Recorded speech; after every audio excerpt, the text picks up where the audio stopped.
You won't believe it. Carter asks, who's watching Hobben? Lam's mission?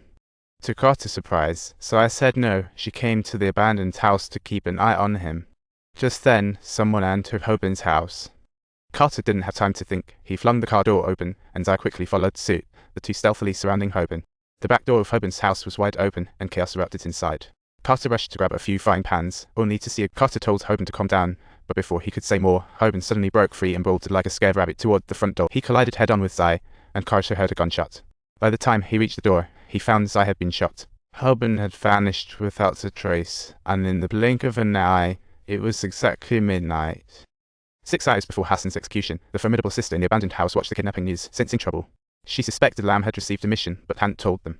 Amin, however, doubted it, thinking Lam was probably just drunk. The two bet $10 and stumbled back to the office, where Amin impulsively greeted her with a smooch.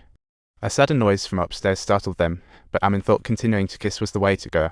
Suddenly, they snapped back to reality, thinking, this better not be an audition. They opened the door and realized they were in for a show. A guy from Dahmer suddenly leapt from the closet. Amin reacted like lightning, grabbing him, and they both tumbled down the stairs, with the sister trailing behind. Amin yelled, "That guy has a gun." The sister bent down to pick up the weapon, but the Dahmer guy remained completely still. She checked his neck, only to discover no pulse. Amin was jolted sober, and when the sister pulled off his mask, they froze in shock. As it turned out, the masked man was their teammate. Well, they were in deep trouble now. Carter and Lam exited the hospital, while Zai was in surgery, fighting for her life. Lam fumed, "What did I say this morning? Don't act on your own. Haven't we learned from the last airport lesson?" Carter stayed silent, knowing things had escalated. Time flew, and it was already 2 a.m. Cautiously dismantling the wall, they discovered the kidnappers had placed a baby monitor in the basement. Talk about any tiny son could be captured. Lam's car zoomed by, and Carter remarked, "I came here to keep an eye on him." Lam didn't blow up. He headed back to the abandoned house. As Carter got out, he said, "The shooter is a man. That guy in a spy outfit could be one of us." Lam pivoted and walked away, Carter closely following. The sister and Amin had finally gotten their savior, as Lam crouched and pulled a listening device from the big guy. A stack of cash and an old phone. Amin quickly explained, "I didn't mean to." Lam's expression softened. He took out the traitor. "This punk shot Zai recently." He then opened the phone and scrolled through contacts. There was only one number in there. Carter advised Lam, "Why not try calling back?" It turned out to be Hobben, who had recently escaped from the detention center.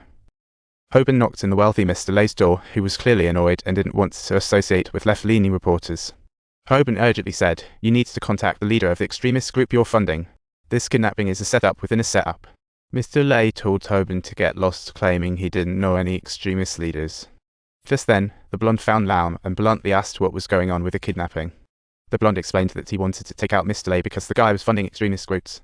He needed an excuse, so he devised this kidnapping. "Are you out of your mind?" Lam exclaimed.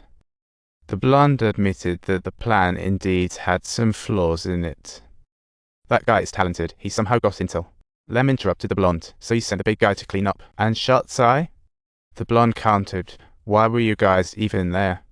Who is Zai working for?" The blonde was changing the subject. "Don't worry, the kidnapping is just for show. The mastermind, Alan, is one of ours.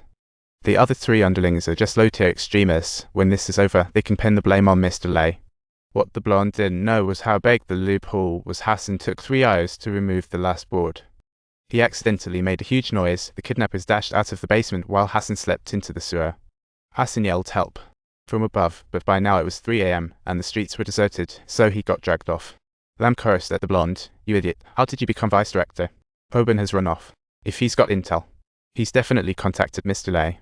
If Mr. Lay funds extremists, Al might already be exposed. Quick, think about what those lunatics might do. Pull Alan back." But the blonde revealed he told Alan not to bring a phone. Lam was stunned. "What? You said not to panic, and you arranged the kidnap site.